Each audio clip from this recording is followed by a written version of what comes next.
উত্তরবঙ্গের গেটওয়ে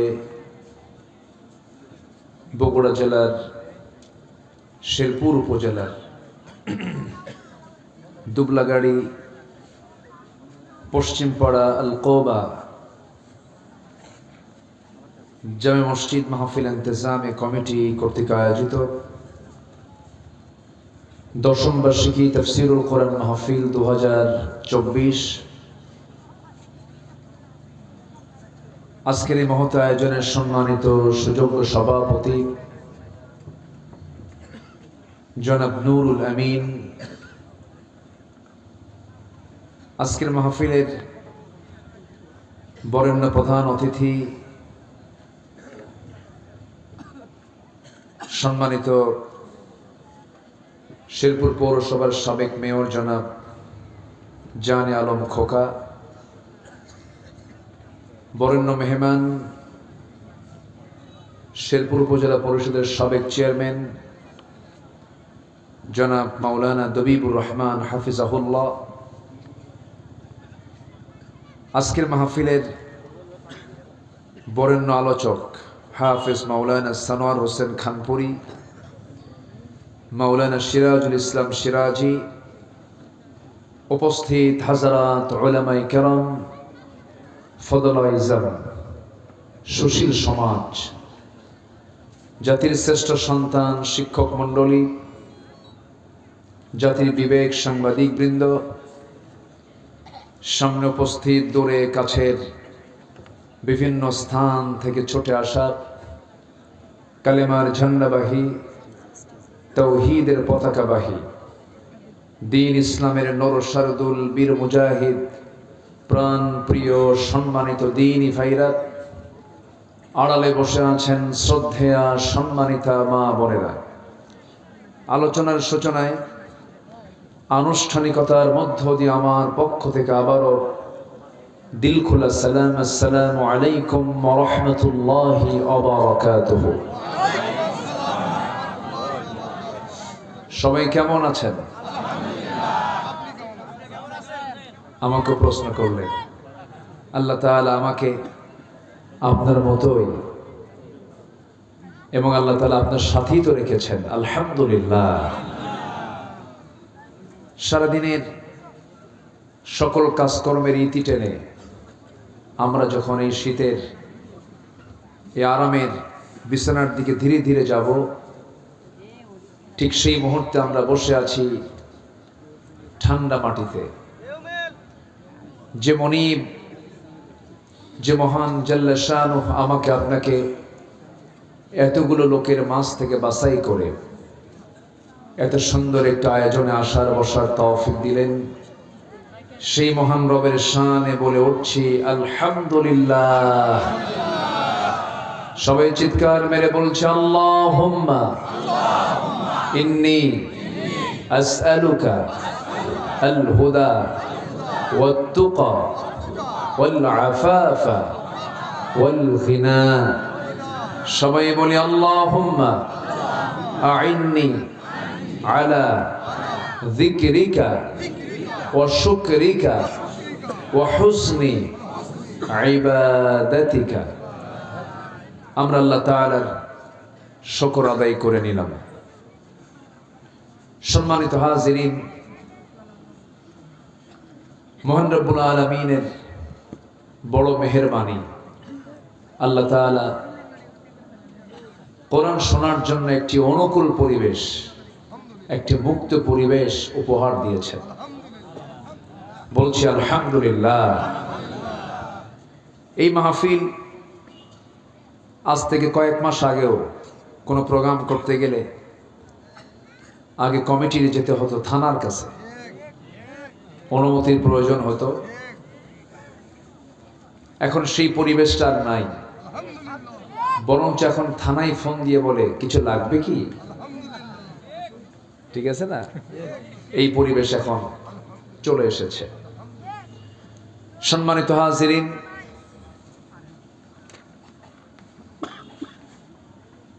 যুগে যুগে মহাসত্য আল্লাহর কালামকে, আল্লাহর দ্বীনকে নিভিয়ে দেওয়ার জন্য একটা বাতিল গোষ্ঠীর আগমন হয়েছে, কিন্তু কোনো বাতিল গোষ্ঠী টিকে থাকতে পারেনি, কারণ হকের বিজয় কে দেন? আসতে বলবেন না, হকের বিজয় কে দেন? আল্লাহ আছেন না নাই? আছেন। অনেক মুরব্বীরাই বলতো উপায় নাই না মরা পর্যন্ত, বোঝেন নাই? না মরা পর্যন্ত উপায় নাই। কিন্তু না, অসম্ভবকে সম্ভব যিনি করতে পারেন, যেটা অনস্তিত্ব, সে অনস্তিত্বকে অস্তিত্বে যিনি রূপ দিতে পারেন, তিনি একমাত্র, তিনি আমার কে? আল্লাহ তাআলা। আল্লাহর করতে কি কোনো কিছু সময় লাগে? না। আমার আপনার বহু প্ল্যান লাগে, কিন্তু আমার আল্লাহর তো কোনো প্ল্যান লাগে না। আল্লাহ রাব্বুল আলামিন বলেন, ইন্নামা আমরুহু ইযা আরাদা শাইআন আন ইয়াকুলা লাহু কুন ফায়াকুন। আমার আল্লাহ যখন কোনো কাজের সিদ্ধান্ত নিয়ে নেন, শুধু বলে ফেলেন কোন, বলতে দেরি, সঙ্গে সঙ্গে তা বাস্তবায়ন হয়ে যায়। জোরে বলে সুবহানাল্লাহ। সেই মহান রব, আমার প্রভু আমাকে দয়া করে এই কালামটা আমাকে দিয়েছেন, কোরআনটা আমাকে দিয়েছেন। পৃথিবীতে আমরা যা কিছু দেখি, চোখে যা কিছু দেখি, যত আশ্চর্য হই না কেন, যত আশ্চর্যের কিছু পৃথিবীতে আছে, এর মধ্যে সবচাইতে মহা আশ্চর্য, মহা বিস্ময় হলো এই কোরআন। জোরে বলে সুবহানাল্লাহ। কারণ আল্লাহ পাক এর মধ্যে এমন কিছু তথ্য দিয়েছেন যা পৃথিবীর কোন তথ্যে এটা আপনি খুঁজে পাবেন না। কোথাও আপনি যেটা পাবেন না সেটা এই কিতাবের মধ্যে পাবেন। জোরে বলি আল্লাহু আকবার। জাস্ট একটা তথ্য আমি দিতে চাচ্ছি। এই যে আমরা যেখানে বসে আছি, জমিন, ঠিক মাথার উপরে আছে হলো নীল আকাশ। এই আকাশ এবং এই জমিন মাঝখানে যেটা বিশাল শূন্যতা আমরা লক্ষ্য করি, শুধু শূন্য না, মহাশূন্য।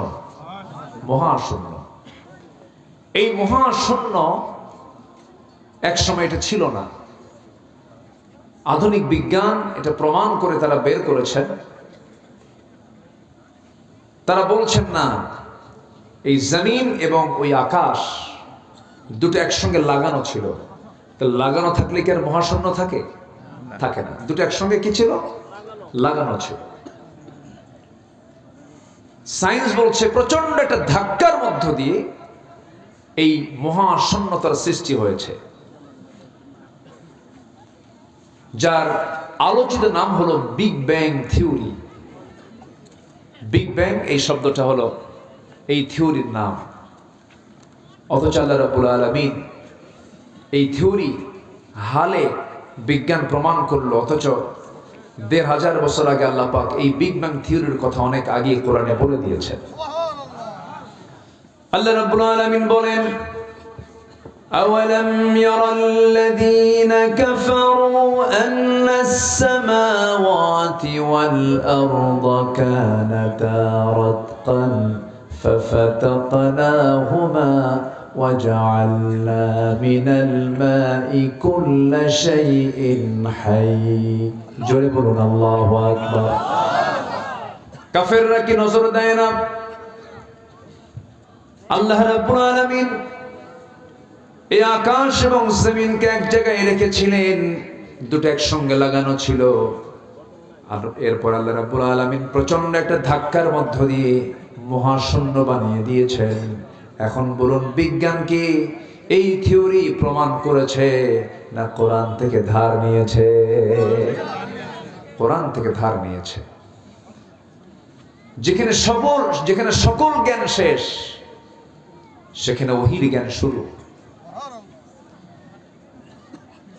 এটা এমন এক রবের পক্ষ থেকে নাজিল হওয়া কিতাব, যিনি বিস্তৃত জমিনের মালিক, বিশাল আসমানের মালিক। এমন বৃহৎ পরিচয় আল্লাহ ছাড়া পৃথিবীর কেউ দিতে পারে? আসতে বলবে না, দিতে পারে? সেই মহান রব্বুল আলামিন আমাকে আপনাকে এই কিতাবটা দিয়েছেন, কিন্তু দুঃখ লাগে এই কিতাবকে আমরা অনেকে নামাজে মানতে চাই, রোজায় মানতে চাই, মসজিদে মানতে চাই, দান সদকায় মানতে চাই, কিন্তু রাষ্ট্রে কোরআন আসুক এটা অনেক মুসলমানও মানতে চায় না। আছে না নাই বলেন তো? আছে। আপনি কোরআনকে নামাজে মানবেন, রাষ্ট্রে মানবেন না, আপনার ঈমান এখন আনা হয়নি। আপনাকে নতুন করে আপনাকে ঈমান আনতে হবে। সম্মানিত ভাইয়েরা, আজকে যদি কোরআনের বাস্তব চিত্র যদি সমাজে চিত্রায়িত হতো, আজকে কোরআনের চিত্র যদি রাষ্ট্রে চিত্রায়িত হতো, আজকে আমাদের চোখের সামনে এমন চিত্র দেখা লাগতো না। আমার দেশের স্বাধীনতার 53 বছর চলছে আজ। এই 53 বছরে দেশের দুর্নীতি, দেশের ক্রাইম এটা কমেছে না বেড়েছে? কমছে না বাড়ছে? সম্মানিত বন্ধুগণ, সব তো দেখলাম। কেউ এই দেশটাকে শাসন করেছে 25 বছর, কেউ চালিয়েছে 16 বছর, কেউ চালিয়েছে 9 বছর, মাঝখান দিয়ে কেয়ারটেকার গভর্নমেন্ট কয়েক বছর। এই মোটামুটি 53 বছর যারাই ক্ষমতায় ছিলেন তারাই কিন্তু মুসলিম পরিবারের সন্তান ছিলেন। তাদের ধর্মের নাম ইসলাম, তারা মুসলমান। অথচ আজ পর্যন্ত আমার দেশে জাহান্নাম থেকে বাঁচার একমাত্র কারণ, জাহান্নাম থেকে বাঁচার জন্য 1 নম্বর কাজ হচ্ছে নামাজ। জাহান্নামে যাওয়ার 1 নম্বর কারণ হলো নামাজ ছেড়ে দেওয়া। সেই নামাজের আইনটাই আজ পর্যন্ত কেউ পাশ করতে পারে না। সম্মানিত ভাইয়েরা, সম্মানিত বন্ধুগণ, সমাজের সকল অশান্তি দূর করার জন্য সবার আগে প্রয়োজন হলো নামাজি সরকার। কি সরকার বলেন তো? নামাজি সরকার। অতএব যা দেখেছি আর দেখতে চাই না। আমরা আগামীর দেশ দেখতে চাই এই কোরআনের দেশ, ইসলামের দেশ, নামাজের দেশ। ঠিক কিনা? রাজি আছেন কারা কারা? হাত উঁচু করে দেখান মুসলমান।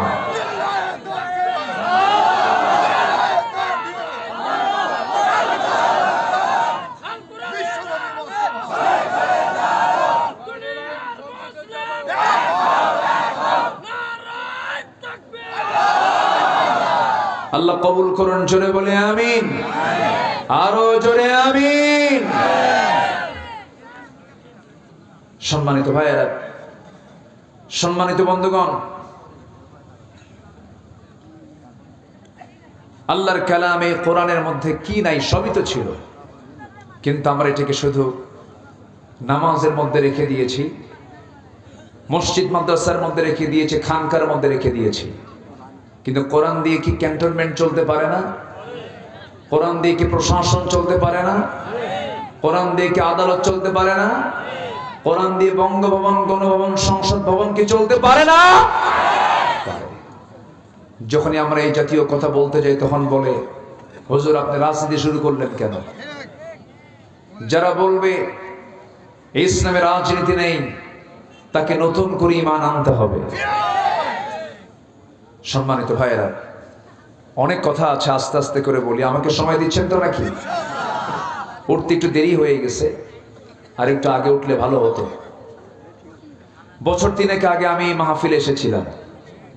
আল্লাহ পাক আমাকে আবারও এমন সুন্দর একটা আয়োজন, আবারও আমাকে আসার তৌফিক দিয়েছেন, আলহামদুলিল্লাহ। এই মসজিদের সম্মানিত সাবেক সভাপতি আলম সাহেব, তিনি আমাকে দাওয়াত দেওয়ার পরে ইন্তেকাল করেছেন। ওই মাহফিলটা তিনি থাকতে পারেন নাই। এবছর একজন সহ সভাপতি কালাম সাহেবের ইন্তেকাল হয়েছে। আমরা দোয়া করি আল্লাহ এই সমস্ত তার বান্দাদের কবরের সমস্ত আযাবকে মাফ করে কবরটাকে জান্নাতের টুকরা বানায় দেন। জোরে বলি আল্লাহুম্মা আমিন। সম্মানিত ভাইয়েরা, সেই মহাগ্রন্থ কোরআনে কারীম থেকে আমি সূরাতুল আহজাব থেকে কিছু কথা আমি বলতে চাচ্ছি। আল্লাহ যেন আমার মুখ থেকে সেই কথাগুলো বের করে দেন যে কথাগুলো উম্মতে মুহাম্মাদের জন্য এই মুহূর্তে দারুণ প্রয়োজন। আচ্ছা, এটা এই দিকে যায় কেন? এত এদিকে গোলান তো একটু।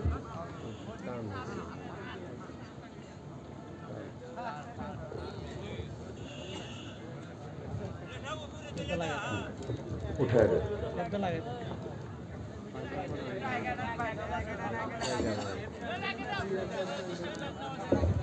সম্মানিত ভাইয়েরা, আমার দিকে তাকান। সূরাতুল আহজাব থেকে কিছু কথা আমি বলতে চাচ্ছি। এই পৃথিবীতে আমরা যত আদর্শই খুঁজি না কেন, কোন আদর্শই পরিপূর্ণ আদর্শ নয়। প্রত্যেকটা আদর্শের মধ্যে ত্রুটি আছে না নাই বলেন তো? আছে। বিশেষ করে আমি আজকের মাহফিলে লক্ষ্য করছি যুবকদের উপস্থিতি বেশি। বলি আলহামদুলিল্লাহ। যুবকদের নিয়ে ওয়াজ করব, বুড়া মানুষ বাদ।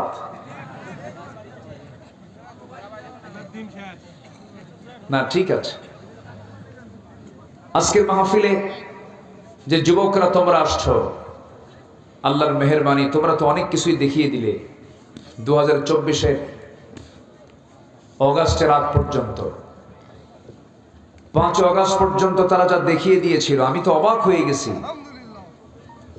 আজকের এই যুবকরা তো ডিভাইস আক্রান্ত, মাদকাসক্ত, ফ্রি ফায়ার, পাবজি, গেমস আসক্ত। আর সেই যুবকরা জাতে মাতাল, তালে ঠিক। কি কাজটা করলো তারা? চিন্তা করা যায়? মুরগি রান্না হলো গণভবনে একজনের জন্য, সেই মুরগির রান খাইলো আমার যুবকরা যায়, ঠিক কিনা? এবং টাইম বেঁধে দিল 45 মিনিটস, মাত্র 45 মিনিট। যুবকরা, তোমরা সামনে আরো কিছু দেখাতে পারবে, শর্ত হলো উন্নত চরিত্রের সাথে যোগ করতে হবে। সে উন্নত চরিত্র খোঁজার জন্য অন্য কারো কাছে যেতে হবে না। তিনি হচ্ছেন আমার নবী মুহাম্মদুর রাসূলুল্লাহ। মুহাম্মদুর রাসূলুল্লাহ।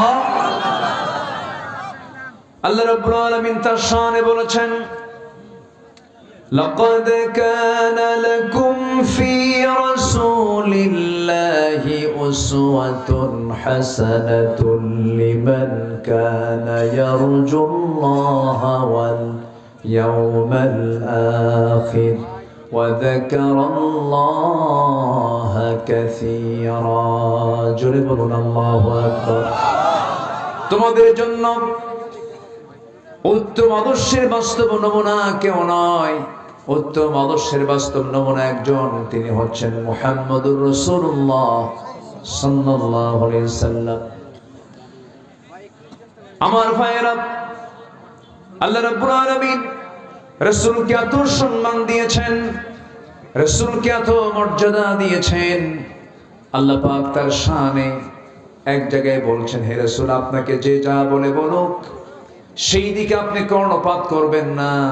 আমি আপনাকে যে পুরস্কার দিয়েছি, যারা পারেন ঠোঁট মিলিয়ে আল্লাহ পাক তার শানে যা বলেছেন, তিনি বলছেন কি, নুন ওয়াল কলমি ওয়া মা ইয়াসতুরুন মা আনতা বিনি'মাতি রাব্বিকা বিমাজনুন ওয়া ইন্না লাকা লাআজরান গায়রা মামনুন وَإِنَّكَ لَعَلَى خُلُقٍ عَظِيمٍ। জোরে বলুন আল্লাহু আকবার। হে রাসূল, আমি আপনাকে সুমহান চরিত্র অধিকারী বানিয়ে দিয়েছি। আল্লাহ পাক তার সম্মানটা কত বাড়িয়ে দিয়েছেন। এই কোরআন নাজিল হয়েছে আমার নবীর উপরে, কিন্তু আমার নবীকে আল্লাহ পাক কোথাও নাম ধরে একটা বারের জন্য ডাকেন নাই। বাবা তারা ছেলেকে নাম ধরে ডাকতে পারেন, কিন্তু ছেলে তার বাপকে যদি নাম ধরে ডাকে এটা আদব হবে না বেয়াদবি হবে? বেয়াদবি হয়ে যাবে।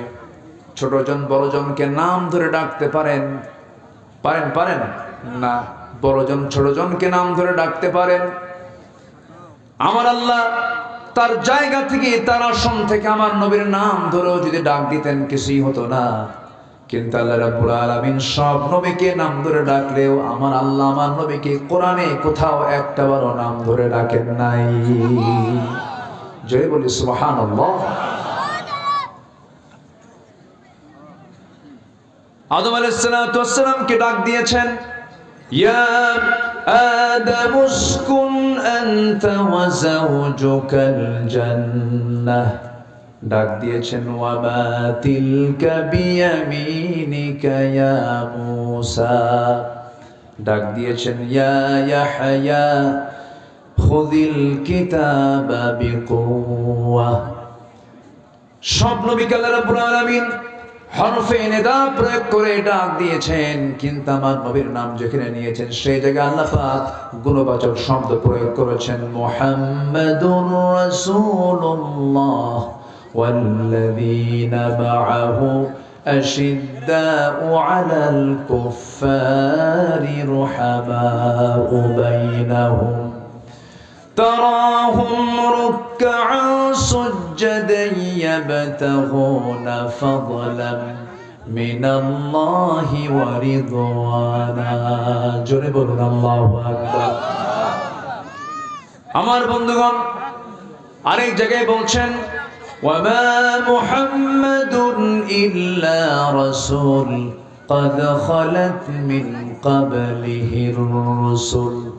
আর এই জায়গায় ডাক দিচ্ছেন, ইয়া আইয়ুহাল মুযাম্মিলু কুমিল লাইলা ইল্লা কালিলা নিসফাহু আও ইনকুস মিনহু কালিলা।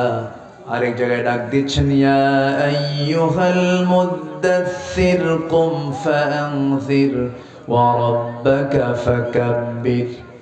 কোথাও আল্লাহ রাব্বুল আলামিন আমার নবীর শানে নাম প্রয়োগ করে ডাক দিলেন না। এই জায়গায় যেখান থেকে আমি আলোচনা করতে চাচ্ছি সেখানে আল্লাহ রাব্বুল আলামিন তার রাসূলকে ডাক দিচ্ছেন, ইয়া আইয়ুহান নাবিয়্যু ইন্না আরসালনাকা শাহিদা ওয়া মুবাশশিরাও ওয়া নাযীরাও ওয়া দা'iয়ান ইলাল্লাহি বিইذনিহি وسراجا منيرا। জোরে বলুন আল্লাহু আকবার। যে নবীকে আল্লাহ রাব্বুল আলামিন নিজের নামটা ধরে পর্যন্ত ডাক দেন নাই, সেই নবীর শান মানটা হলো আল্লাহর পরেই তার দাম।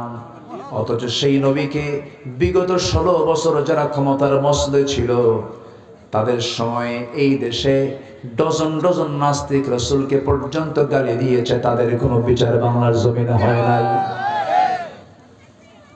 ওরা 16 বছর আমাদের গণনা করেছে। কি ব্যাপার, এখানে কি হলো?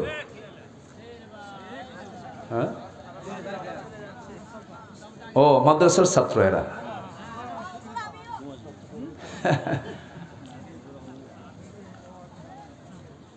শিক্ষক মনে হয় ইঙ্গিত দিয়েছে না? শিক্ষকের ইঙ্গিত যদি একবার পায় ওরা কিয়ামত হলেও মানবে না কাউরে। এটা হচ্ছে মাদ্রাসার শৃঙ্খলা। শিক্ষক শুধু একটা চোখ নাড়া দেবে, কোনো উপায় নাই। এই শৃঙ্খলা মাদ্রাসার আছে না নাই বলেন তো? মাদ্রাসার আছে, কিন্তু আপনি এই পরিবেশটা কিন্তু স্কুল কলেজে পাবেন না। ভার্সিটিতে ছাত্র শিক্ষককে পিটায় না শিক্ষক ছাত্রকে পিটায়? ভার্সিটিগুলোতে কি ছাত্র শিক্ষককে পিটায়। কিন্তু আপনি মাদ্রাসায় কোথাও পাবেন না এমন চিত্র। কারণ মাদ্রাসায় যে শিক্ষা হয় এই শিক্ষার মূল বাহনটা কি বলুন তো? কোরআন। কোরআন থাকবে যেখানে রহমত আছে না নেই বলেন তো? সম্মানিত ভাইয়েরা, যাই হোক ওরা চলে গিয়েছে, ওদের আবার শেষ রাত্রে উঠতে হবে। যদি হেফজ মাদ্রাসা হয় তাহলে তারা আবার শেষ রাত্রে উঠবে,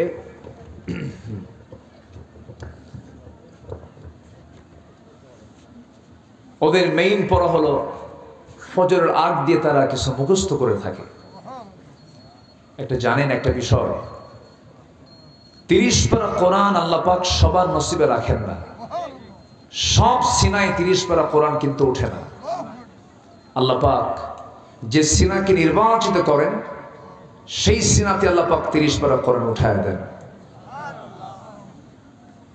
আমার নবীর কাছে যখন প্রথম ওহী নাজিল হয়, আমার নবীজি বারবার আওড়াচ্ছেন এটাকে মুখস্থ করার জন্য, কিন্তু পারতেছেন না, কষ্ট হচ্ছে তার। আল্লাহ রাব্বুল আলামিন বলেন, লা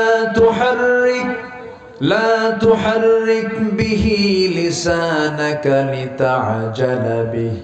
হে নবী, আপনি মুখস্থ করার জন্য বারবার আপনার জিহ্বা আপনি ওড়াবেন না। আমি আল্লাহ নিজে আপনার সিনার মধ্যে কোরআনটা জমা করে দেব, আমি নিজে জমা করে দেব। আপনার এত পরিশ্রম করার কোনো প্রয়োজন নাই। সম্মানিত ভাইয়েরা, সানুকরিউকা ফালা তানসা, আপনি কখনো ভুলবেন না। আমার রাসূলকে কে বলছেন? আল্লাহ বলছেন। তাহলে আপনি বলুন, চেষ্টা করলেই কি কোরআনের হাফেজ হওয়া যায়? এটা নসিব দরকার, সাহায্য দরকার কার? আসতে বলুন, সাহায্য দরকার কার? আল্লাহ পাকের। ওরা চলে গিয়েছে, যাক, আমরা আছি তো নাকি? জোরে বলি ইনশাআল্লাহ। এই 16 বছরে আমরা এমন চিত্র দেখেছি, কুকুরের মাথায় টুপি পরানো হয়েছে, রাসূলকে নিয়ে ব্যঙ্গোক্তি করা হয়েছে, রাসূলকে সন্ত্রাসী মুহাম্মদ বলা হয়েছে। এরপরে এখন নিষিদ্ধ একটা ছাত্র সংগঠন জাহাঙ্গীরনগর ইউনিভার্সিটিতে বিগত কয়েক যুগ আগে প্রকাশ্যে 100 জন ছাত্রীকে ধর্ষণ করে ক্যাম্পাসে এসে প্রকাশ্যে ধর্ষণের সেঞ্চুরি পূরণের অনুষ্ঠান বাস্তবায়ন করার জন্য মিষ্টি পর্যন্ত বিতরণ করেছে। এই সমস্ত তালিকাগুলো এখন বের করার দরকার আছে না নাই বলেন তো? আসতে বলবেন না, আছে না নাই? আমার বিরুদ্ধেও তালিকা করেছিল, সেটা হলো ওই যে কি বিচারপতি শামসুদ্দিন মানিক চৌধুরী, কালা বলার দরকার নাই, শামসুদ্দিন মানিক, কালা তো আল্লাহ বানায় দিছে, তাই না? এই শামসুদ্দিন মানিক 116 জন আলেমের তালিকা করেছিল, এর মধ্যে আমার নামটাও ঢুকিয়েছিল। কেন? আমরা নাকি রাষ্ট্রদ্রোহী, আমরা নাকি রাষ্ট্রের বিরুদ্ধে অবস্থান করেছি। সম্মানিত বন্ধুগণ, 2 বছরও পার হয়নি, সেই তালিকা 2 বছর অতিক্রম করেনি। সেই শামসুদ্দিন কালা মানিক আজকে কোথায়? পালানোর জন্য সিলেট অঞ্চলকে চুজ করলো। সে ত্রিপুরা অথবা আসাম দিয়ে গুয়াহাটি হয়ে দিল্লি চলে যাবে, কিন্তু সিলেটবাসী খুব ভালো আপ্যায়ন করেছে, এত সুন্দর আপ্যায়ন করেছে। কোর্টে যখন হাজিরা দিতে গেছে, বিসি শুদ্ধ আউট করছে। আপনারা জানেন না, জানেন না, জানেন না? সম্মানিত বন্ধুগণ, যুগে যুগে যারা এই জুলুম করেছে, আল্লাহ পাক তাদেরকে উলঙ্গ করে ছেড়েছেন। ফেরাউন পৃথিবীতে ক্ষমতার মসনদে ছিল হলো 1600 বছর, তার হায়াত ছিল 1600 বছর, আর এরা ছিল হলো 16 বছর। দেখছেন সংখ্যার যে মিল হলো, কেমনে বুঝলাম না। সবচেয়ে বুকটা ফেটে যায় একটা ব্যক্তির জন্য, আমার বিশেষ করে। কেমনে কেমনে এই প্যান্ডেলের এই প্ল্যাটফর্মের যিনি মূল একজন রূপকার আল্লামা সাইদিকে তারা কেমনে মেরে ফেলল। একটা জীবন্ত মানুষকে, সুস্থ মানুষকে জেলখানা থেকে চিকিৎসার নাম করে ধরে এনে 13 আগস্ট 2023 তাকে গ্রেফতার করে 13 বছর আগে রেখেছিল জেলখানায়, সেখান থেকে ধরে টেনে নিয়ে চলে গেল চিকিৎসার নাম করে হসপিটালে। সেম আবু হানিফা রাহিমাহুল্লাহর মতো বিষ প্রয়োগ করে, পয়জনিং করে তাকে পরিকল্পিতভাবে দিল্লির প্রেসক্রিপশনে হত্যা করা হয়েছে। আমাদের দাবি এই তাফসীর মাহফিলের প্ল্যাটফর্ম থেকে এটাই জানাতে চাই, এই জীবন্ত কিংবদন্তি আল্লামা সাঈদ রাহিমাহুল্লাহর হত্যার সঙ্গে যারাই জড়িত তাদেরকে প্রকাশ্যে ধরে চূড়ান্ত শাস্তি নিশ্চিত করা হোক। রাজি আছেন কারা কারা? হাত উঁচু করে দেখান মুসলমান।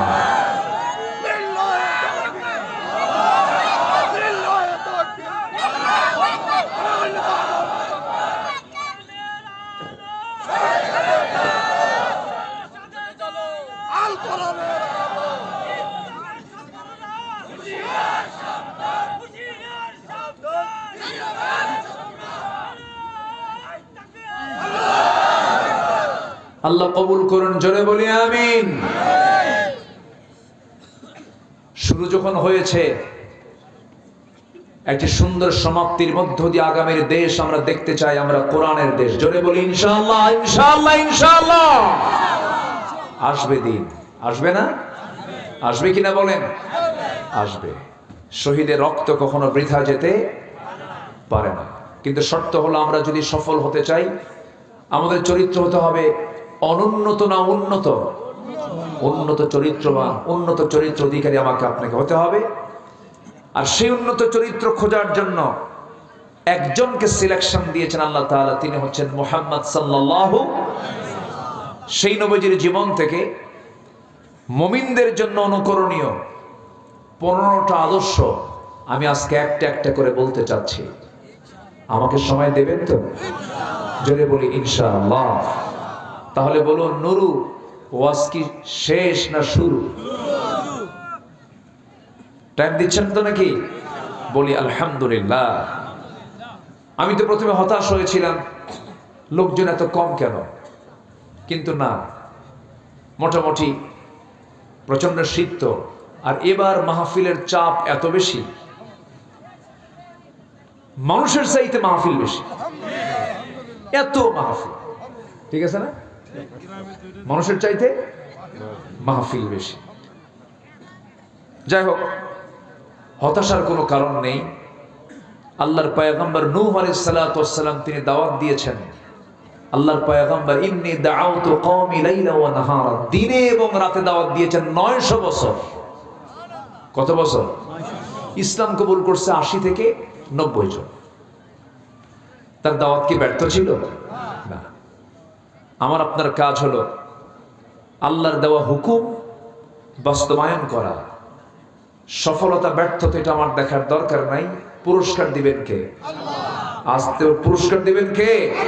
আল্লাহ তাআলা। বসুন, আমরা নবীজির যদি এই 15টা আদর্শ যদি আজকে শিখে যেতে পারি, আমাদের নিয়তে যদি শুনে যদি বাস্তবায়ন করি, এই 15টা আদর্শই আমাকে জান্নাতের দরজায় পৌঁছায় দেবে। জোরে বলি সুবহানাল্লাহ। নাম্বার 1, আমরা দাওয়াত দেব মানুষকে কার পথে? আসতে বলবেন না, কার পথে? আল্লাহর পথে। বোকার সাথে না প্রজ্ঞার সাথে? বোকামির সাথে না প্রজ্ঞার সাথে? প্রজ্ঞার সাথে। আমার নবীজির এক নম্বর আদর্শ হলো তিনি একজন দাঈ ছিলেন। আমরাও দায়ী হয়ে যাব, মানুষকে আল্লাহর পথে দাওয়াত দেব। আল্লাহ রাব্বুল আলামিন তার শানে বলছেন, উদউ ইলা সাবিলি রাব্বিকা বিল হিকমাতি ওয়াল মাউইযাতিল হাসানাহ ওয়াজাদিলহুম বিল্লাতী হিয়া আহসান ইন্না রাব্বাকা হুয়া আ'লামু বিমান দাল্লা আন সাবিলিহি وهو أعلم بالمهتدين। জোরে বলুন আল্লাহু আকবার। হে রাসূল, আপনি দাওয়াত দিন মানুষকে কার পথে? আল্লাহর পথে, প্রজ্ঞার সাথে, উত্তম নসিহতের মধ্য দিয়ে। অধিকাংশ মাহফিল আমি লক্ষ্য করে দেখি শুধু চিল্লা চিল্লি হয়। এরকম কিছু মাহফিল আছে না নাই বলেন তো? আছে। সে তো চলেই গেছে, সে তো আর নাই। এখন যিনি পালায়া গেলেন তার দলের লোকজন আমার দেশে এখন আছে না নাই? উনি চলে গেছেন কিন্তু তার লোকজন তো আছে। আমি তাদেরকে একটু আহ্বান করব, আমি তাদেরকে একটু বলতে চাই, বাম চিন্তা মাথা থেকে ঝেড়ে ফেলে দেন, বাম দল বাদ দিয়ে দেন। যে দল ইসলাম চায় না, যে দল কোরআন আইন চালু হোক এটা চায় না, যেই দলটা ইসলামী দল নয়, কোরআনকে প্রশ্ন করুন সেই দল করা যাবে কিনা? কোরআনকে বলবে করা যাবে? যাবে? করা যাবে? যাবে না। বাদ দিয়ে দেন, ফিরে আসেন, জান্নাতের দিকে আসুন। আমরা জান্নাতের দিকে দৌড়াই। যে কোনো মুহূর্তে তো মরে যাব, আমিও যাব, আপনিও যাবেন। আমার মতো বয়সী, আমার বয়সের কত কত মানুষ দুনিয়া থেকে বিদায় নিয়েছেন। এখন তো পরে আর মরে, সময়ও লাগে না, পরে আর মরে। মানে আমরা মুরগি খাই, যেগুলো মুরগি খাই না, ওই মুরগিগুলো তো পরে আর মরে। ক্লিনিকে যাওয়ার সময় নাই। সেই দিন আমার এক বন্ধু, একসঙ্গে পড়াশোনা করেছি, খুব সুন্দর কণ্ঠ ছিল। সে পরে আর্মিতে চাকরি নিল, আর্মিতে জয়েন করে চাকরি করতেছিল, বাড়ি দুপচাচিয়া। আমি অনেকদিন পর হঠাৎ করে তার কথা মনে হলো, ভাবলাম একটু সালাম দিই, একটু যোগাযোগ করি। ফোন দিলাম, ফোন দিয়ে দেখি রিসিভ করে একজন মহিলার কণ্ঠ। সালামের জবাব নিল। বললাম, আপনি কে? আমি জিয়াকে চাচ্ছিলাম। উনি হঠাৎ করে কেঁদে ফেলে বলছে, আমি তার স্ত্রী। বলছে, সে তো নাই, সে তো মরে গেছে। এটাই তো পৃথিবীর আসল নিউজ। এমন কোন দিন নাই যে দিনটা আমার কানে এমন নিউজ আসে না। আসে কিনা বলেন? আসে। সবাই আমরা দুনিয়া থেকে বিদায় নিয়ে নেব। কেউ আমরা দুনিয়াতে বাঁচার জন্য আসি নাই, সব দুনিয়া থেকে বিদায় নিয়ে নেব। কিন্তু আল্লাহ বলছেন, বান্দারে তুমি আমার কাছে যদি আসতেই চাও, আসতেই তো হবে আমার কাছে। তোমার নেক আমলনামা নিয়ে আসো, ডান হাতের আমলনামা নিয়ে আসো, ইসলামী দল করে আসো, কোরআন সুন্নাহর বিধিবিধান মেনে নিয়ে আসো। তোমার মাথা থেকে পা পর্যন্ত তোমার সকল কাজ কর্ম সব নবীর সুন্নাহ তরিকা মতো করে আসো। কোনো চিন্তা নাই, আমি আল্লাহ তোমার ব্যাপারে জানায়া দিচ্ছি। ইয়া আইয়াতুহান নাফসুল মুতমাইন্নাতু ইরজিই ইলা রাব্বিকি রাদিয়াতাম মারদিয়াহ ফাদখুলি ফি ইবাদি ওয়াদখুলি জান্নাতি। জোরে বলুন আল্লাহু আকবার। আমার বান্দা হয়ে যাও, আমার অনুগত বান্দা হয়ে আমার জান্নাতে প্রবেশ করো, তোমাকে কেউ বাধা দেবে না। শর্ত হলো সারেন্ডার করতে হবে কার কাছে?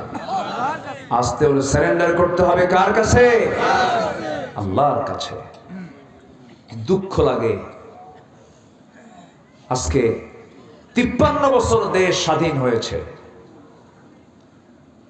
কত সরকার আসলো গেল, আমার দেশে মানুষ মুসলমান মাত্র 5% নামাজ পড়ে। কয় পার্সেন্ট? 5%। বাকি 95% মুসলমান নামাজের খবরই নাই। আর এত বিড়ি খায় জাতি। রাগ করতেছেন নাকি আপনারা? হুজুর আপনি ওয়াজ করেন, আমার বিড়ি কথা কম কেন? এরকম ভাবতেছেন কি না?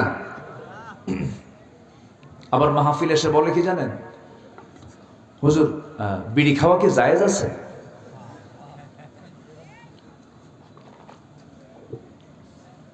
জায়েজের চেষ্টায় আছেন, যদি জায়েজ করে নেওয়া যায় সম্মানিত ভাইয়েরা।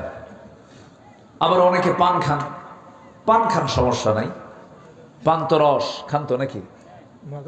মাঝে মধ্যে খান, পান খান সমস্যা নেই, পানের রস স্টমাকের জন্য ভালো।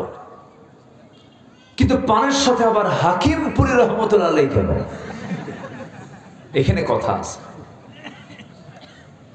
এই জায়গায় প্রবলেম আছে।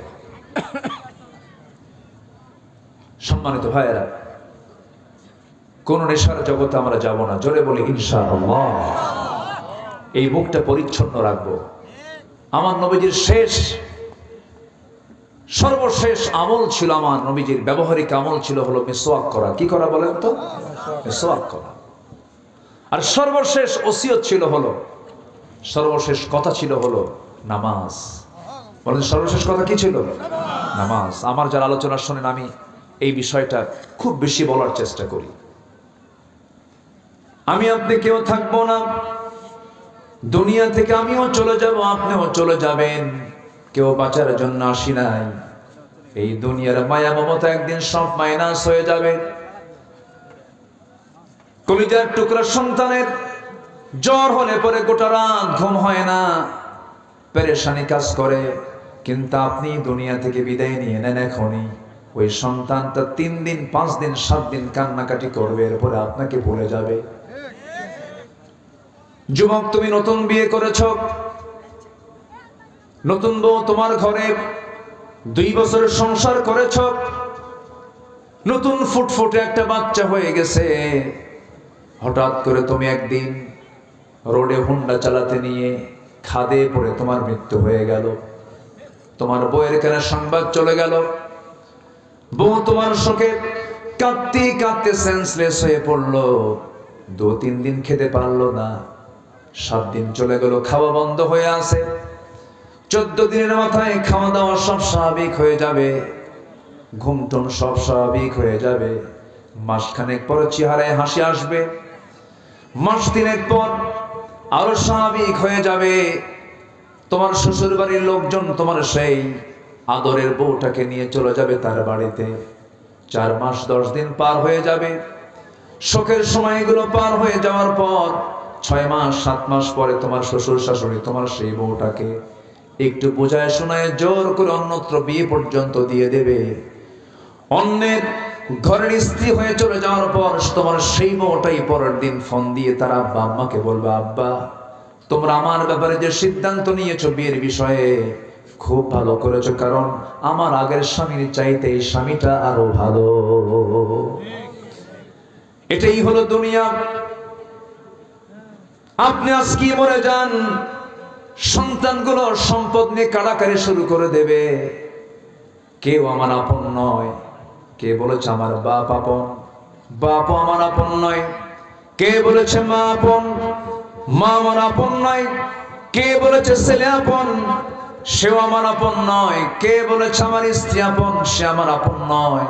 কে বলেছে আমার ভাই আপন? সে আমার আপন নয়। একবার চক্ষু বন্ধ করে দেখুন, একমাত্র আপন আমার কে? আসতে বলবেন না কে? আল্লাহ পাক। রুহের জগতে একা ছিলাম, মার পিঠের জগতে একা ছিলাম। দুনিয়াতে সে কিছু বন্ধু বান্ধব পেয়েছি। যেদিন আমার মরণ হয়ে যাবে আমি আবার একাই ফিরে যাব। এই জন্য আমার বন্ধুগণ, সে আল্লাহর কাছে যখন ফিরে যেতে হবে কিছু কাজ আমরা করে যাব। কিয়ামতের দিন আল্লাহ রাব্বুল আলামিন বান্দাকে সর্বপ্রথম যে প্রশ্ন করবেন সেই প্রশ্ন হলো নামাজ। সেই প্রশ্ন কি বলুন? নামাজ। নামাজি মানুষ কখনো নেশাখোর হতে পারে না। নামাজি কখনো মিথ্যুক হতে পারে না। নামাজি কখনো ওয়াদা খেলাফ করতে পারে না। নামাজি কখনো অন্যের সম্পদ লুণ্ঠন করতে পারে না। যে নামাজি হবে সেই নামাজের চরিত্র হবে জান্নাতি চরিত্র। তার মধ্যে তার মাধ্যম দিয়ে তার দ্বারা কোনোদিন গুনাহ কবিরা নামক কোনো গুনাহ হতে পারে না। কিন্তু আমার দেশে সুদখোর নামাজিও আছে না নাই? সুদও খায়, নামাজও পড়ে। আমি কি কথা বলবো? আমি কি আলোচনা চালিয়ে যাব? জোরে বলি ইনশাআল্লাহ। আমার নবীজির 1 নম্বর দাওয়াত ছিল হলো, 1 নম্বর কাজ ছিল হলো দাওয়াত দেওয়া। সে দাওয়াতটা দিয়েছেন আমার নবীজি আগে ভিতরে না বাহিরে? বলেন তো, আগে পরিবারে না আগে সমাজে? আগে পরিবারে দিয়েছেন। কু আনফুসাকুম ওয়া আহলিকুম নারা, নিজে বাঁচো, তোমার পরিবারকে জাহান্নাম থেকে বাঁচাও। আমার বন্ধুগণ, নবীজির জন্ম যে সমাজে হয়েছিল সেই সমাজটা ছিল ঘুরে ধরা সমাজ। এত জঘন্য মানুষ ছিল, সেই সমাজের মানুষগুলো এত নিম্নমানের ছিল, নিজের মাকে পর্যন্ত বিয়ে করত। নিজের মা, বাবা সৎমাকে তালাক দিয়েছে, পরের দিন ছেলে সৎমাকে ঘরে আনছে। এত নোংরা ছিল একটা জাতি। কাবা শরীফ তোয়াফ করা হয়, এখন হাজিরা তোয়াফ করেন। সেই কাবাকে সামনে রেখে এই কুরাইশরা, এই আরবরা উলঙ্গ হয়ে সবাই মিলে একসঙ্গে তোয়াফ করত। ভাঙ্গা পাতিলকে কেন্দ্র করে যুগের পর যুগ তারা যুদ্ধ লাগিয়ে রাখত। শততা বিভক্ত একটা জাতিকে একটা সুতার কাঠিতে আবদ্ধ করেছেন। কিচ্ছু অন্য কোনো তন্ত্র মন্ত্র দিয়ে নয়, একমাত্র কি দিয়া? কোরআন দিয়ে, কোরআন দিয়ে, ইসলাম দিয়ে। আমার নবীজি সেই যুগে জন্ম নিয়েছেন যে যুগে একটা নারীর কোনো মূল্যায়ন ছিল না। মেয়ে সন্তান জন্ম হয়েছে, জীবন্ত পুঁতে হত্যা করত। সেই যুগে আমার নবীজি ঘোষণা করলেন তার মুখ দিয়ে, যার ঘরে 3টা মেয়ে আছে তার জন্য 3টা পৃথক জান্নাত। জোরে বলে সুবহানাল্লাহ। আপনাদের দোয়া আল্লাহ পাক আমাকে 4টা মেয়ে দিয়েছে। কেউ তো জোরে আলহামদুলিল্লাহ বললেন। বিয়ে কি আপনি দিবেন? তো টেনশন তো আমারই। এটা জোরে বলেন আলহামদুলিল্লাহ। এটা বলার কারণ আছে।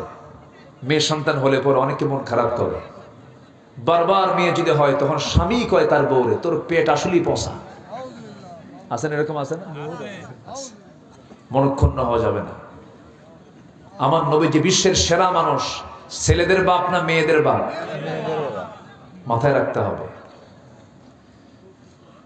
আমার নবীর সামনে এক সাহাবী কান্দে, চোখে পানি। রাসূল বলেন, সাহাবী তুমি চোখে পানি কেন? তুমি ইসলাম গ্রহণ করে কি ঠকছো নাকি? এই কয়েকদিন হলে শুধু কাঁদতো। দিন গ্রহণ তো আনন্দের বিষয়, তুমি কাঁদতেছো কেন? তোমার তো সব গুনাহ মাফ হয়ে গেছে। সাহাবী আরো কান্দেন। রাসূল বলছেন, ও সাহাবী তুমি কাঁদতেছো কেন? কি হয়েছে ভালো করে বলো, খুলে বলো তো তোমার কি হয়েছে। নবীজির সামনে হাঁটু গেড়ে দিয়ে বসে গেলেন। সুশ্রী চেহারার অধিকারী সেই সাহাবী রাসূলকে সামনে বসায় বলেন, হুজুর আপনি আমাকে বারবার বলছেন সমস্ত গুনাহগুলো মাফ হয়ে গেছে, কিন্তু আমার মনে হয় সব গুনাহগুলো মাফ হলেও একটা গুনাহ বুঝি আমার মাফ হয় নাই। কি করেছো বলো হুজুর? জাহেলি সমাজের কারণে, সেই সমাজের পরিস্থিতির কারণে আমি আমার নিজের কন্যা সন্তানকে নিজের হাতে খুন করেছি। আমার মনে হয় এই গুনাহটা আল্লাহ পাক আমার মাফ করেন নাই। রাসূল বলেন, সাহাবীরা তুমি কেমন করে খুন করেছো আমাকে বলো তো। সামনে বসে গেলেন। আমার নবীজি লম্বা সময় ধরে তার কথাগুলো শুনলেন। ওই সাহাবী বলছেন, ইয়া রাসূলুল্লাহ, কি সন্তান যখন আমার স্ত্রীর গর্ভে চলে এলো, 6 মাস যখন পূরণ হলো, বউটাকে বললাম যাও মার বাড়িতে চলে যাও, সন্তান ডেলিভারি হয়ে আসো। ছেলে সন্তান যদি হয় সন্তানটা কোলে করে নিয়ে আসবে, মেয়ে সন্তান হলে কোনো কথা নাই। আমি আগেই তোমাকে ফরমান জারি করে দিলাম, তাকে জীবন্ত পুঁতে তাকে হত্যা করে এরপরে তুমি আমার কাছে আসবে। হুজুর বউটাকে পাঠিয়ে দিলাম। সন্তান ডেলিভারি হলো, সন্তানটা মেয়ে হয়েছে, কিন্তু আমাকে বলা হলো মৃত হয়েছে। আমার চোখের আড়ালে সন্তানটাকে অন্যের বাড়িতে বড় করে ধীরে ধীরে যখন 6 বছর হয়ে গেছে, এর মাঝে একটা দিন আমার চোখের সামনে পড়ো নাই হুজুর। হঠাৎ করে আমার চোখের সামনে একদিন সন্তানটা পড়ে গেল।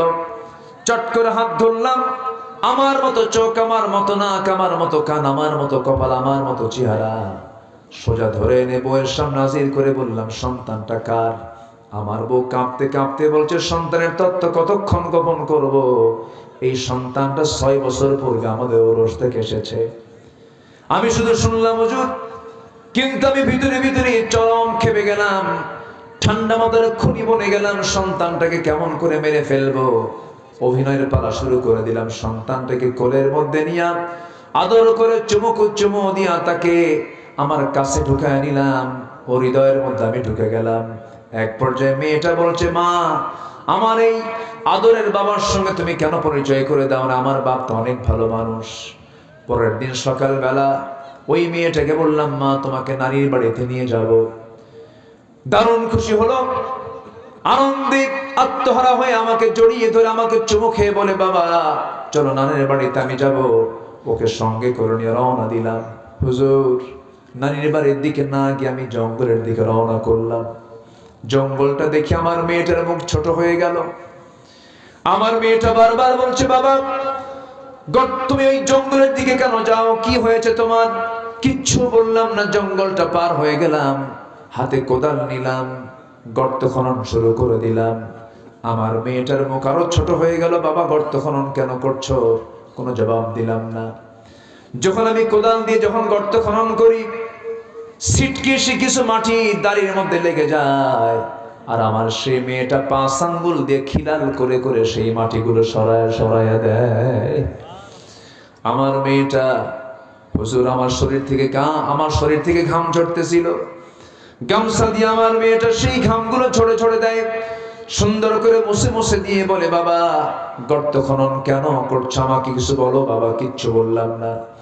গর্ত খনন যখন শেষ হয়ে গেল, পিছন দিকে চলে এলাম, আর আমার মেয়েটাকে বললাম, মা দেখো তো গর্ত খনন কেমন হয়েছে। আমার মেয়েটা সরল মনে গর্তের কাছাকাছি চলে গেছে। উকি মেরে যখন দেখতে নিল, আমি পিছন দিকে আসলাম, চোখ বন্ধ করে পিছন দিকে সজোরে একটা ধাক্কা মারলাম।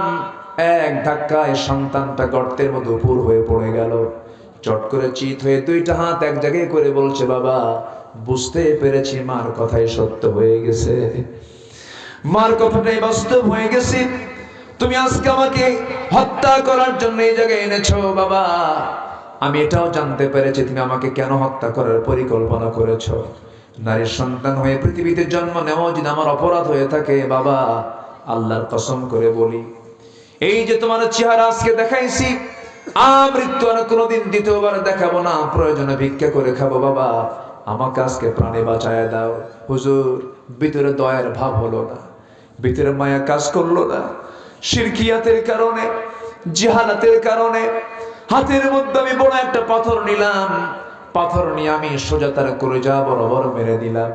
ফিনকি দিয়ে রক্ত বের হওয়া শুরু হয়ে গেছে। আমি আমার চোখের সামনে মাটি চাপা দিয়া, পাথর চাপা দিয়া জনমের মতো দুনিয়া থেকে বিদায় করে দিলাম। ফিরে আসলাম বাড়ির দিকে।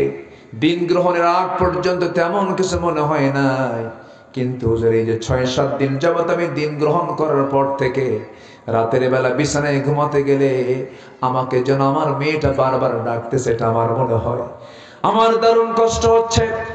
সঙ্গে সঙ্গে রাসূল সাহাবীকে জড়িয়ে ধরে বলছেন, ও আমার সাহাবী, তুমি যে ভুলটা করেছো মারাত্মক ভুল হলেও দিন গ্রহণ করার কারণে এই গুনাহটাও আল্লাহ রাব্বুল আলামিন তোমার জীবন থেকে সাফ করে দিয়েছেন। জোরে বলি সুবহানাল্লাহ, আরো জোরে বলি সুবহানাল্লাহ। সেই একটা অসভ্য সমাজ থেকে আমার নবীজি দাওয়াতি কাজের মধ্য দিয়ে দাওয়াত দিয়েছেন। কি দিয়া? আসলে কি দিয়ে দাওয়াত দিয়েছেন? কোরআন দিয়ে দাওয়াত দিয়েছেন। এই কোরআন দিয়ে দাওয়াত দিয়ে সেই জাহেলি যুগের অসভ্য বর্বর একটা জাতির ভিতর থেকে বের করে আনলেন আবু বকর। কে বের করে আনলেন? ওমর। বের করে আনলেন ওসমান। বের করে আনলেন আলীর মতো মানুষ, জাফর, আবু তালহার মতো মানুষ। এমন শ্রেষ্ঠ মানুষ আর কিয়ামত পর্যন্ত পৃথিবীতে আসবে না। এই সমস্ত মানুষগুলো ওই জাহেলি সমাজ থেকে বের করে এনেছেন কোনো জাদু মন্ত্র দিয়ে নয়। কিসের দাওয়াত দিয়া? কিসের দাওয়াত দিয়া? কোরআনের দাওয়াত দিয়ে। সে কোরআন আজও আছে না নাই? আমরা দাওয়াত দেব মানুষকে কি দিয়া? কি দিয়া? কোরআন দিয়ে দাওয়াত দেব। আমার বন্ধুগণ, নবীজি এই দাওয়াত দিলেন। প্রথম হলো ঘরের বা মানুষকে।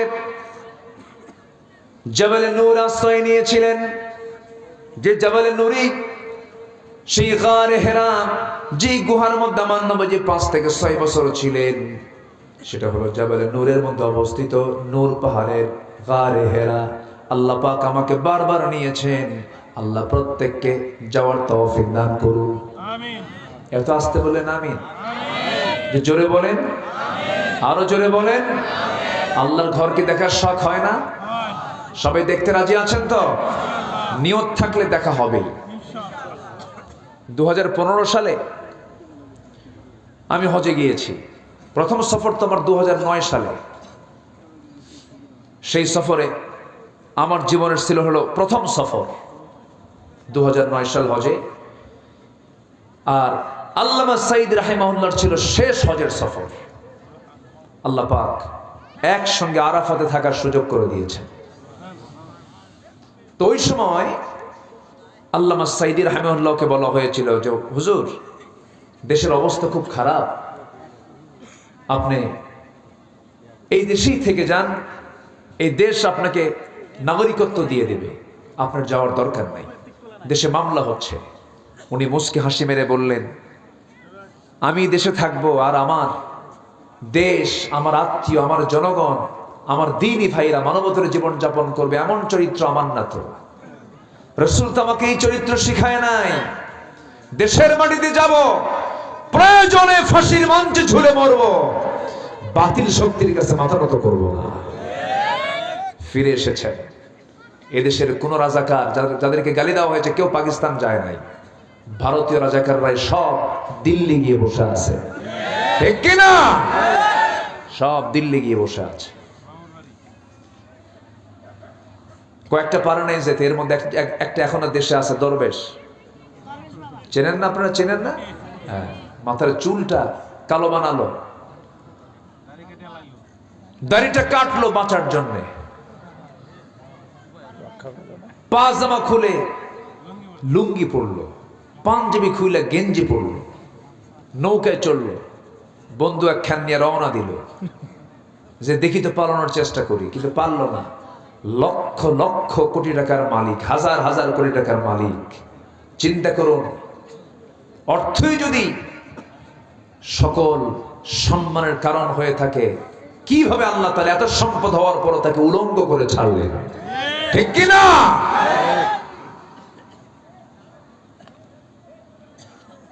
কোস্টগার্ড ধরে ফেলছে। ধরে ফেলে বলতেছে, স্যার আমি আপনাকে চিনি, আপনি আইনমন্ত্রী, উপায় নাই, চলেন থানায় যেতে হবে। আমি কি একা আসছি এই জায়গায়? আমি তো একা আসি নাই, আমার সাথে আরেকজন আছে। আমি তো জামাতের সাথে আসছি। কিসের সাথে আসছি? জামাতের সাথে। কে কে? আরেকজন কই যে বসে আছে, কত মাথার চুল কালো, লোকটা কে? মুখে দাঁড়িয়েও নাই, কে ভালো করে দেখো, ওটাই দরবেশ, ভান ধরে বসে আছে। সম্মানিত ভাইয়েরা, সম্মানিত বন্ধুগণ, আমরা এক নাম্বার কাজ আজকে শিখলাম নবীর জীবন থেকে। আমরা মানুষকে কি দেব বলেন তো? দাওয়াত দিতে রাজি আছেন তো? সবাই দাওয়াত দিতে রাজি আছেন তো? এক নাম্বার দাওয়াত দেব আমরা কোথায়? বাড়িতে। নিজের বাড়িকে আমরা সামলাবো। আমার নবীজি জবালে নূর থেকে আল্লাহর কালাম কোরআন যখন নাজিল হলো, ওহী যখন নাজিল হলো, সেই কোরআনটা নিয়ে সোজা বাড়িতে চলে আসলেন। এসে তার স্ত্রী আম্মা জান খাদিজাকে লক্ষ্য করে বলছেন, খাদিজা রে, আমার কেমন যেন আশঙ্কা হচ্ছে, লাকাদ খাশিতু আলা নাফসি, আমি আমার নিজের জীবন নিয়ে শঙ্কিত, মনে হয় মরে যাব, কেমন যেন মনে হচ্ছে আমার। সঙ্গে সঙ্গে খাদিজা বলছেন, আমার স্বামী, আপনার কোনো অনিষ্ট পৃথিবীর কেউ করতে পারবে না, কারণ আপনি এতিমকে কষ্ট দেন না, আপনি অসহায়ের পাশে দাঁড়ান, আপনি মুসলিমের পাশে দাঁড়ান, আপনার চুল পরিমাণ কোনো ক্ষতি পৃথিবীর কেউ করতে পারবে না। রাসূল এবার বলছেন, খাদিজা ভালো কথা, কিন্তু আজকে আমি তোমাকে নতুন করে আমার একটা পরিচয় দিয়ে দেব, জানি না তুমি এটা মানবে কিনা। এতদিন তোমার সঙ্গে আমার পরিচয় ছিল, তুমি আমার স্ত্রী, আমি তোমার স্বামী, কিন্তু আজকে আমার একটা নতুন পরিচয় হলো, আমি হলাম আল্লাহর নবী। এই কথা বলার সঙ্গে সঙ্গে খাদিজা রাদিয়াল্লাহু তাআলা আনহার চোখে পানি চলে এলো। এবার তিনি বলছেন, আমার স্বামী গো, 15 বছর ধরে দাম্পত্যময় জীবন চালালাম, যার মুখ থেকে একটা অযাচিত কোনো কথা বের হতে দেখলাম না, একটা মিথ্যা কথা বের হতে দেখলাম না। আপনি আল্লাহর নবী হবেন, এতে বিন্দু পরিমাণ কোনো সন্দেহ নাই। জোরে বলি সুবহানাল্লাহ। আসছেন? আলহামদুলিল্লাহ। আমি আপনাকে ফিল করছিলাম যে ভাইকে পাবো কখন। জি, একসঙ্গে হজেও গেছে, একসঙ্গে হজ করেছি, আলহামদুলিল্লাহ। আমি কি আলোচনা চালাবো? আলোচনা চালাবো? কারো কোনো কষ্ট হচ্ছে না তো? আলহামদুলিল্লাহ। সম্মানিত ভাইরা, আমার নবীজি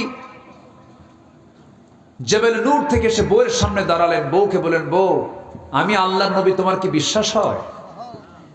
কি চরিত্র রাসূল উপহার দিলেন। স্ত্রী বলছেন, আপনি যে আল্লাহর নবী হবেন চুল পরিমাণ কোনো সন্দেহ নাই। সবার কাছ থেকে সার্টিফিকেট পাওয়া যায় ভালোই, কিন্তু বইয়ের কাছে সার্টিফিকেট ভালো পাওয়া কিন্তু খুব মুশকিল। তুমি কত নম্বর হুজুর আমার জানা আছে, বসো। বোঝেন নাই? হ্যাঁ, আপনার বলুন তো, চেয়ারম্যান বড় না চেয়ারম্যানের বউ বড়? হ্যাঁ, আবার কিন্তু ভাইকে বলতেছে না কিন্তু। আচ্ছা,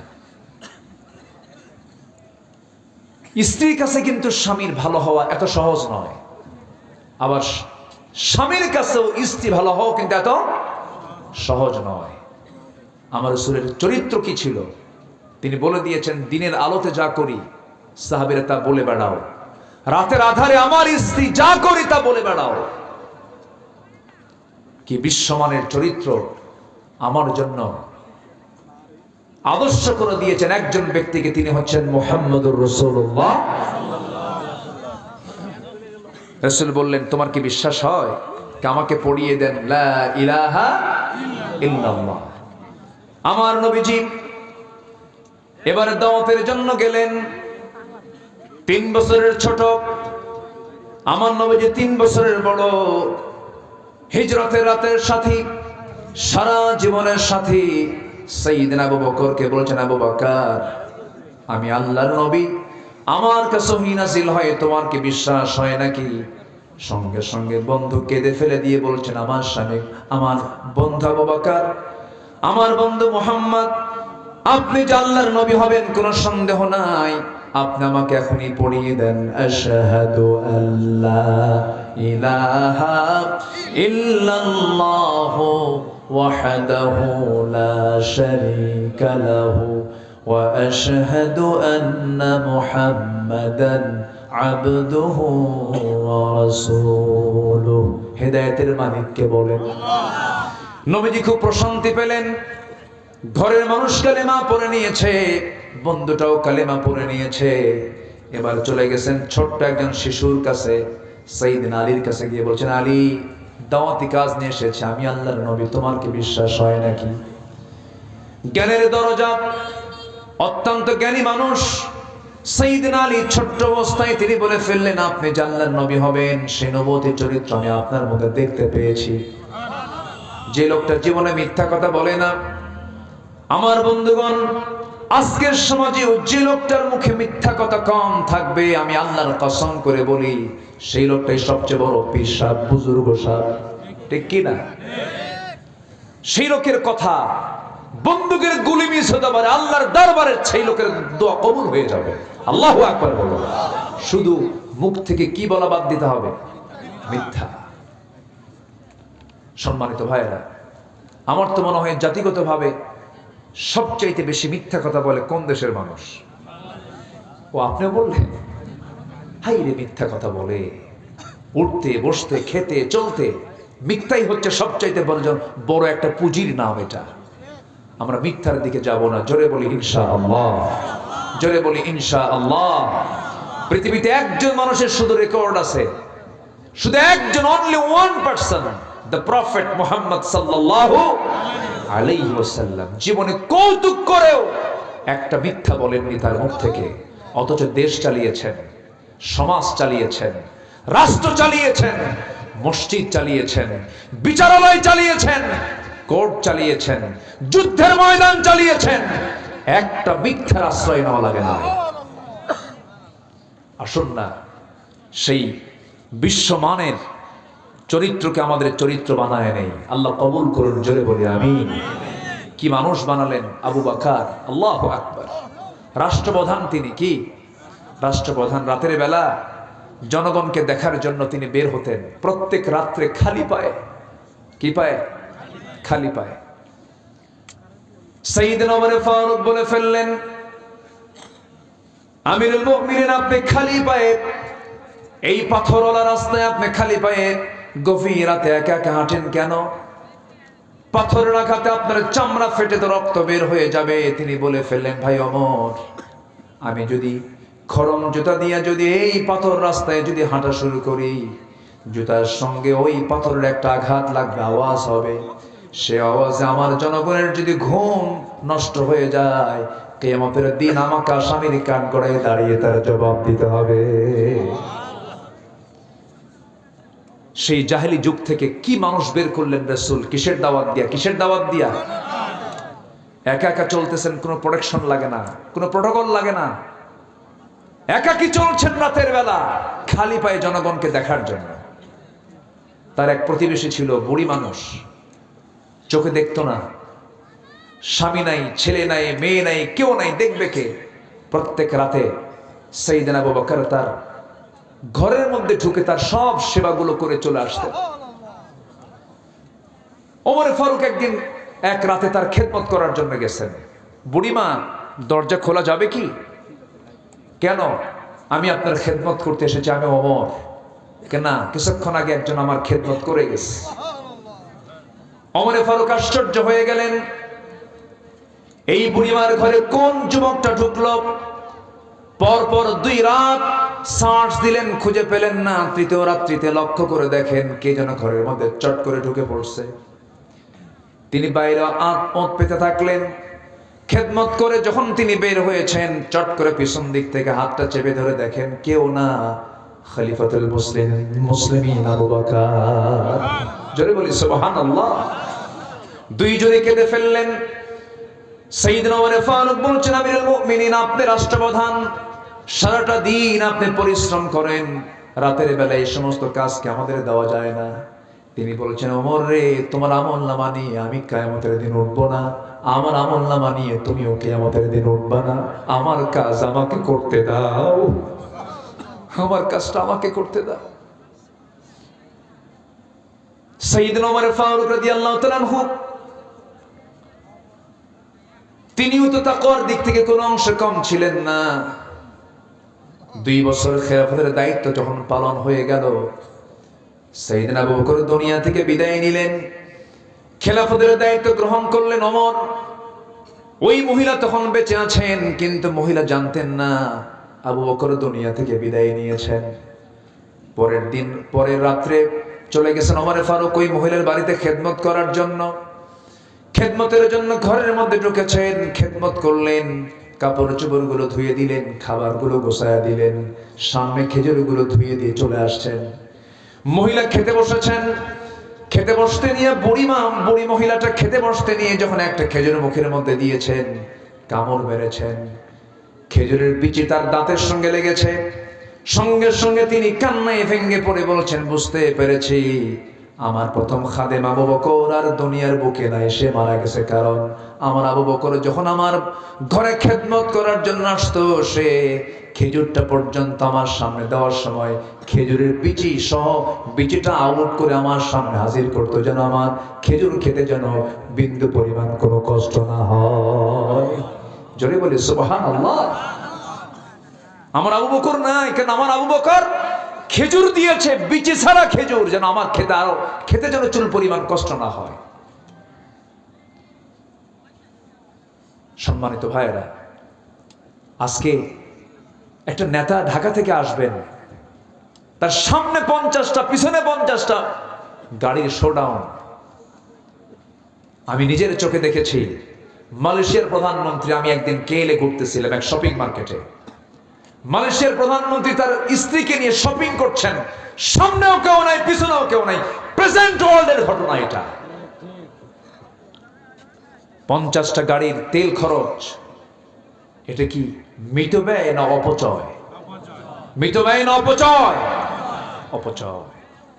প্রত্যেকটি বিষয়ে জবাব দিতে হবে কার আদালতে? আসতে বলবেন না, কার আদালতে? ওমর ফারুক রাদিয়াল্লাহু তাআলা আনহু একদিন বসে আছে, এক সাহাবী হাদিস বর্ণনা করছেন, বলতেছেন মিসকাল হাব্বাতিন মিন কিবার, যার মধ্যে চুল পরিমাণ অহংকার থাকবে সে জান্নাতের গন্ধই পাবে না। ওমরে ফারুক সঙ্গে সঙ্গে তিনি জমিনে পড়ে গেলেন। জমিনে পড়ে গিয়ে পাগলের মতো হাউমা করে কান্নাকাটি করেন। নিজের দেহের সাথে গোটা জমিনের মাটিগুলো লাগায় নেন।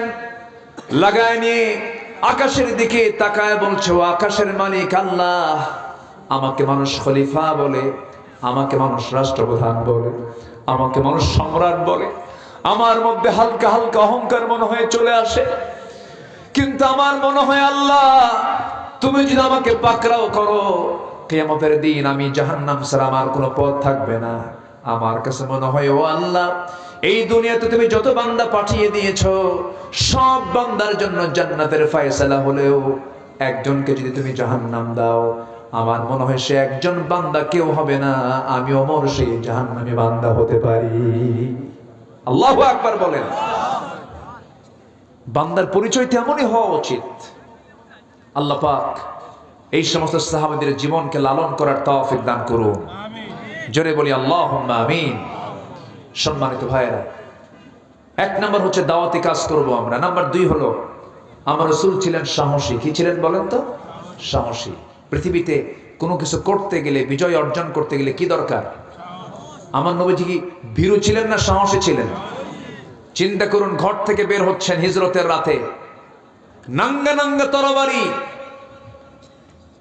ওই মক্কার নগর পিতা আবু জেহেল তার সন্ত্রাস রেলিয়ে দিয়ে রাসূলকে মারার অর্ডার দিয়েছে। আমার নবীজি সেখান থেকে ঘর থেকে বের হচ্ছেন, শত্রুগুলো দেখছেন, পরোয়া করলেন না, হাতের মধ্যে বালু নিয়ে শুধু নিক্ষেপ করলেন।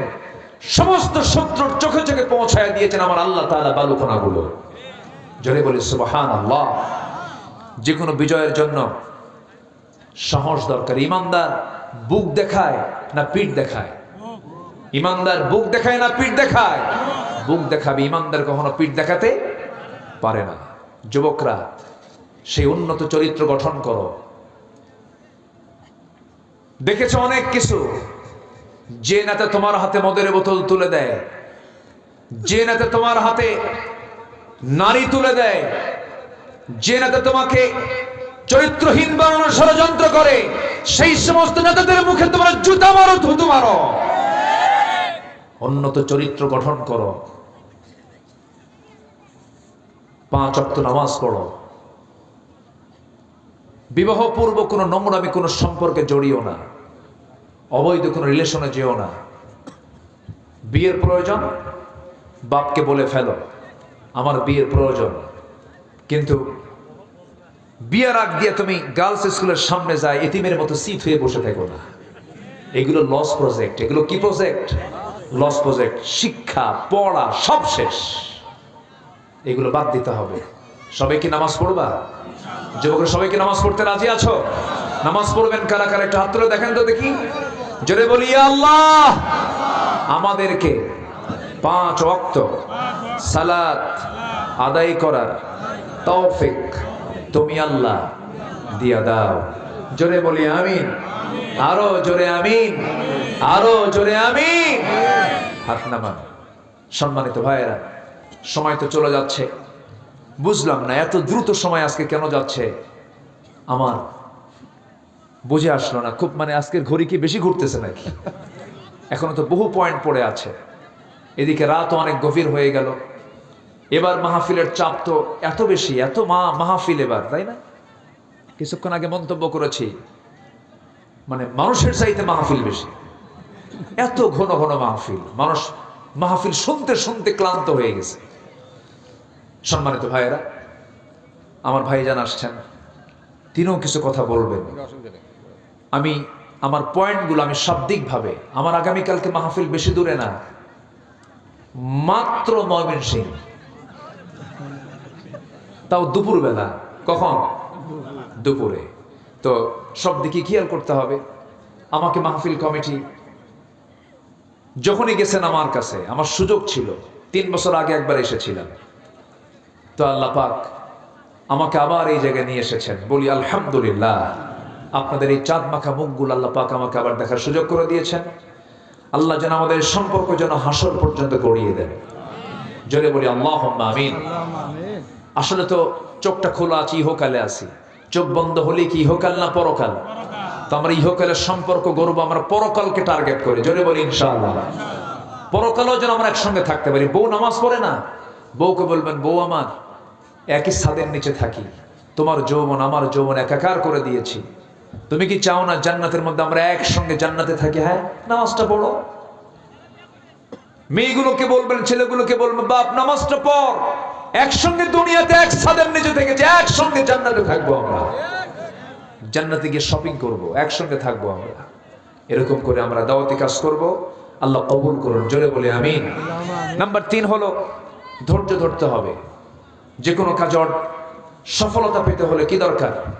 ধৈর্য দরকার। আচ্ছা বলুন তো, নামাজ আগে না ধৈর্য আগে? বলেন বলেন বলেন। ধৈর্য আগে। দেখবেন কিছু কিছু মুসল্লি মসজিদেও তাড়াহুড়ো করে। ইমাম যদি নামাজ একটু লম্বা সূরা দিয়ে পড়ে, পিছন থেকে ওর চুলকানি শুরু হয়ে যায়। লোকমা তো আর দেওয়া সম্ভব না, গলার ঝাড়ি একখান মারে, হুজুর তাড়াতাড়ি শেষ করেন। তাহলে ধৈর্য আগে না নামাজ আগে? ধৈর্য আগে। ব্যবসা আগে না ধৈর্য আগে? বলেন। নেতৃত্ব আগে না ধৈর্য আগে?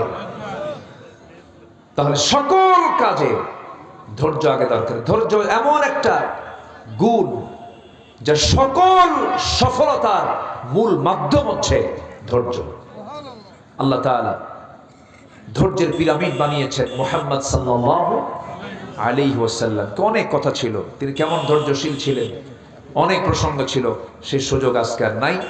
নাম্বার 4 হলো পরিবারের প্রতি দায়িত্বশীলতা। সন্তানগুলোকে ভালো মানুষ করার জন্য বাপ মার চেষ্টা থাকার দরকার আছে না নাই? আছে। এই লক্ষ্যে আমি 16 বছর সুযোগ পাইনি, অনেক প্ল্যান করেছি। তো প্রতিষ্ঠান গড়ার জন্য আমি প্রথম চিন্তা করলাম ঢাকাতেই একটা প্রতিষ্ঠান গড়ে তুলব। কিন্তু না, আমার বারবার মনটা টানলো যে না, আমার নঙ্গর যেখানে, আমার নারী যেখানে পোতা আছে, আমি সেখানে একটা প্রতিষ্ঠানকে আমি হাত দিয়েছি। এখান থেকে ওয়াকিং ডিস্টেন্স, খুব কাছাকাছি, দারুল আমিন আইডিয়াল মাদ্রাসা, নাম শুনছেন তো সবাই? এখানে একটা প্রতিষ্ঠান করেছি। আবার এতিমখানাও একটা আছে আমার মির্জাপুরে, সেখানে এতিমদের তত্ত্বাবধান করছি আমি কিছু। তো এখানে একটা মাদ্রাসা আমি গড়েছি। আপনার সন্তান ক্লাস 5ও শেষ হয়ে যাবে, বাংলা ইংরেজি অঙ্ক সব শিখবে, অটোমেটিক্যালি তার 30 পারা কোরআন তার মুখস্থ হয়ে যাবে। তো আপনার সন্তানটা সব পড়া হলো, এরপর আর মাঝে যদি 30টা পারা কোরআন শেষ হয়ে যায়, এটা একটা বিশাল পাওয়া। কিন্তু এটাকে অর্জন করতে গেলে এটা ভিন্ন সিলেবাস, ভিন্ন একটা প্ল্যান পরিকল্পনা নিয়ে আমি সিলেবাস সাজিয়েছি। এটা একটু পরিশ্রম করতে হবে, পড়ার ধরনটা একটু আলাদা হবে। এই আঙ্গিকে আমি এটা শুরু করেছি। সবাইকে আমার জন্য দোয়া করবেন না ইনশাআল্লাহ? আল্লাহ যেন প্রতিষ্ঠানকে কবুল করেন। আমি কেন করেছি জানেন? আপনার ছেলে ইঞ্জিনিয়ার হোক, সমস্যা নেই, কিন্তু হাফিজ ইঞ্জিনিয়ার হোক। আপনার সন্তান ডাক্তার হোক, হাফিজ ডাক্তার হোক। আপনার সন্তান জজ হোক, কিন্তু হাফিজ জজ হোক। কি বলেন বলেন বলেন? দেখলাম তো, আমরা দেখলাম তো আজকে তালাকের যে হার, এখানে ভাই আছে বসা, তালাকের হারটা মূর্খদের মধ্যে বেশি না শিক্ষিতের মধ্যে বেশি? তাহলে সামাজিক পারিবারিক অস্থিরতা আজকে শিক্ষিত সমাজেই বেশি। নাম্বার 2, এই দেশের সার্বিক উন্নয়নে কৃষক, শ্রমিক, প্রবাসী এরা মূর্খ, দেশকে পিছিয়ে দিয়েছে না এগিয়ে দিয়েছে? এগিয়ে দিয়েছে। তথাকথিত কিছু শিক্ষিত বিসিএস, মাস্টার্স, কত উচ্চ ডিগ্রিধারী, এই সমস্ত লোকগুলো কলমের খোঁজা দিয়ে লক্ষ লক্ষ কোটি টাকা দেশ থেকে পাচার করে নিয়ে চলে গেছে। তাহলে প্রচলিত শিক্ষা ব্যবস্থা যে ব্যর্থ, প্রচলিত শিক্ষা পদ্ধতি যে ব্যর্থ, তা আমরা প্র্যাকটিক্যালি বুঝতে পারছি। এজন্য জাতির বিপ্লবের জন্য শিক্ষার একটা বিপ্লব দরকার। জাতির পরিবর্তনের জন্য একটা আদর্শ শিক্ষার দারুণ প্রয়োজন। আমি আমার ক্ষুদ্র একটা প্রচেষ্টায় হাত দিয়েছি। আমি সবার আন্তরিক দোয়া কামনা করি, আল্লাহ তাআলা যেন আমার এই ক্ষুদ্র প্রচেষ্টাকে কবুল করেন। সাথে এই মাহফিলের সঙ্গে যারা সম্পৃক্ত ছিলেন এবং আছেন, আল্লাহ তুমি তাদের সকল খেদমতকে তুমি আল্লাহ কবুল করো। বিশেষ করে আলম সাহেব, 3 বছর আগে আমার জাহিদ ভাইয়ের আব্বা ইন্তেকাল করেছেন।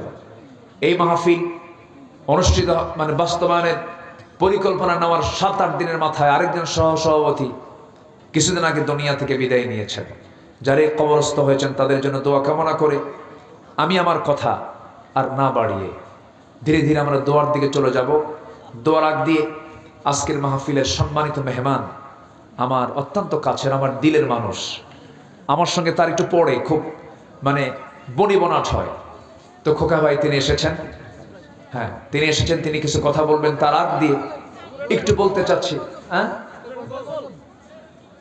গজল, এই সময় আবার গজল শুনবে? আচ্ছা দেখি, সম্মানিত ভাইয়েরা, মসজিদ কমিটি একটু আমার কাছে আবদার করেছেন, হয়তো শেষ মেহমানের কাছে আপনারা কিছু দিতে চান, এরকম যদি কেউ থাকেন একটু জিকিরের তালে তালে 4-5 মিনিটের ভিতরে যে যা পারি আমরা সবাই দেওয়ার চেষ্টা করব। জিকির করি সুবহানাল্লাহ আলহামদুলিল্লাহ। লোক আছে, ও চাদর একটু ব্যাগ ট্যাগ দেবো নাকি? এরকম একটু ব্যাগ ট্যাগ দেওয়া আছে, যে একটু ব্যাগ নিয়ে যে যা পারি আমরা সবাই, আমার মা বোন যারা মাহফিল আসছেন তারাও দিবেন। এই ছেলে ইল্লাম তাগফির লানা ওয়া তারহামনা লানাকুনান্না মিনাল খাসিরিন। গভীর রাত, নিঝুম রাত, ঝিমানো রাত্রিতে চাঁদের মতো হাজারো মুসলমান নরনারী নিয়ে তোমার কালামের 2-3টা আয়াতকে সামনে রেখে, উসওয়ায়ে হাসানা সামনে রেখে, নবীর জীবন থেকে আদর্শের কিছু দিক আলোচনা করার চেষ্টা করেছি। গুনার বোঝা মাথায় নিয়ে কাঙ্গাল ফিকারের মতো 2 হাত পেতেছি। আল্লাহ গুনার দিকে নজর দিও না, বান্দা মনে করে तमाम জিন্দেগীর গুনাহগুলোকে maaf করে দাও।